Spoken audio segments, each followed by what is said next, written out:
জমে উঠেছে কোরবানির পশুর হাট। এই মুহূর্তে গাবতলী পশুর হাটে আছেন আমাদের সহকর্মী কাজল আব্দুল্লাহ, নওগাঁর চৌবাড়িয়া হাটে আছেন MR রকি এবং চট্টগ্রামের সাগরিকা হাটে আছেন শফিকুল আলম।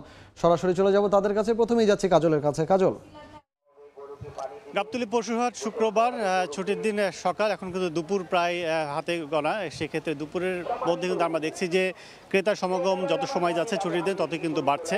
সেক্ষেত্রে অনেকেই যারা এখনও চলে এসছেন হাটে, যে আশপাশের মসজিদগুলো নামাজ পড়ে তারা মোটামুটি তারা কোরবানি পশু, তাদের শখের পশুটি দেখার জন্য চলে এসেছেন অনেকে, আবার অনেকে আসবেন জুমার নামাজ পরে কিন্তু চলে আসবেন। এমনটি এখানে যারা খামারি এবং চাষি ব্যবসায়ী যারা গরু নিয়ে এসছেন, পশু নিয়ে এসছেন বিভিন্ন ধরনের বিভিন্ন জাতের, সেই পশুগুলো তারা কিন্তু যারা নিয়ে এসছেন তারা কিন্তু এই কথাই বলছেন। এবং বাজারের যে অবস্থা, হাটের যে অবস্থা, সব মিলে বলা চলে যে জমজমাট যে পরিস্থিতি সেটি কিন্তু ক্রেতা সমাগম কিংবা উৎসুক জনতা, এমন কিন্তু ভিড় অনেকেই আছে। সেক্ষেত্রে বেচা বিক্রি কিন্তু এখনও সেভাবে যে উপচে পড়া এরকম বেচা বেচি কিংবা জমজমাট বেচা কেনা সেটি কিন্তু এখন আমাদের চোখে পড়েনি। তবে স্বল্প পরিসরে ছোট এবং মাঝারি গরু যে বিক্রি সেটি কিন্তু গতকাল থেকেই চলছে এবং আজকে কিছুটা পরিমাণ বেড়ে গেছে এমনটি মনে হচ্ছে। এবং যারা বিক্রেতা তারাও বলছেন, অনেকে যারা 30টা কি 40টা ছোট গরু নিয়ে এসছেন, মাঝারি গরু নিয়ে এসছেন, তারা কিন্তু মোটামুটি অনেকে 5 থেকে 7টা 10টা এরকম কিন্তু বিক্রি করে ফেলেছেন। আবার যার কম গরু কিংবা কম এরকম কোরবানি পশু নিয়ে এসছেন তারা কিন্তু খুব ধীরে ধীরে দাম জেনে বুঝে সব কিছু পরিস্থিতি অবলম্বন করে কিন্তু তারা তাদের পশুটি দাম নির্দিষ্ট পরিমাণ পেলেই তখন কিন্তু ছাড়ছেন। এবং একইভাবে যদি বলি যে যেটি আগেও জানিয়েছিলাম যে বড় আকারের যে গরুগুলো সেটি কিন্তু এখন ওইভাবে বিক্রি শুরু হয়নি, তবে দাম দরের মধ্যেই আছে। কোনো পশু যদি 13 লাখ কি 12 লাখ কি 10 লাখ এরকম যদি দাম বলা হয়, সেটি কিন্তু এখনও বলা চলে যে অনেকেই কিন্তু 5 থেকে 6, 7 এবং 8 লাখ টাকা পর্যন্ত দাম দর করছেন। তবে সেক্ষেত্রে বড় গরুর মধ্যে দেশি এবং ক্রস এরকম গরুগুলোর চাহিদা আমরা দেখছি বেশি। তবে বাজার বলা চলে যে দুপুরের পর থেকে সন্ধ্যা কি রাত, এরপর থেকে 2 থেকে যে মাঝে যে 2 দিন রয়েছে ঈদের আগে, সেই 2 দিনে বেশি কিন্তু বিক্রি হবে এমনটি প্রত্যাশা এখানে আসা যারা ক্রেতা এবং বিক্রেতা। তো আমার কাছে ঢাকা থেকে ছিল এই কোরবানি পশু হাটে সবশেষ। চলে যাচ্ছি নওগাঁয়, সেখানে একজন সহকর্মী MR রকি। কোরবানি ঈদকে লক্ষ্য রেখে গ্রাম পর্যায়ে যেসব গরু লালন পালন করা হয়েছিল, এসব গরু কিন্তু একেবারে ঈদের এই আগ মুহূর্তে হাটে তোলা হচ্ছে। গত সপ্তাহ জুড়ে আমরা লক্ষ্য করছিলাম প্রান্তিক পর্যায়ে এসব গরু কিন্তু এই হাটগুলোতে তোলার কারণে একেবারে হাট কানায় কানায় ভরে উঠছে।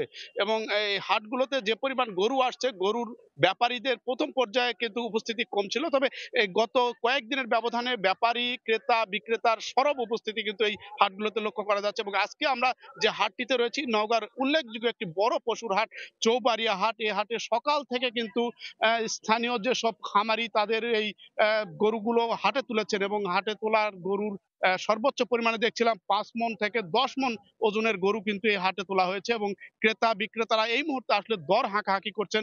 প্রথম দিকে এক ধরনের গরু কিন্তু খুঁটিয়ে খুঁটিয়ে দেখা হচ্ছে এবং এই গরুগুলো দেখার পরবর্তীতে কিন্তু দরদাম অনেকটা চূড়ান্ত যখন নাগালের মধ্যে আসছে, সেই সময় কিন্তু কেনাবেচা হয়ে থাকে। এবার প্রথম থেকেই যে বিষয়টি আমরা দেখছিলাম, হাটগুলোতে মাঝারি জাতের ষাঁড় গরুর চাহিদাটা কিছুটা বেশি। বড় ব্যাপারীরা যারা বড় গরুগুলো কেনার ক্ষেত্রে দূরের ব্যাপারীর উপস্থিতির উপর অনেকটা অপেক্ষা করে রয়েছেন এখানকার ক্রেতারা।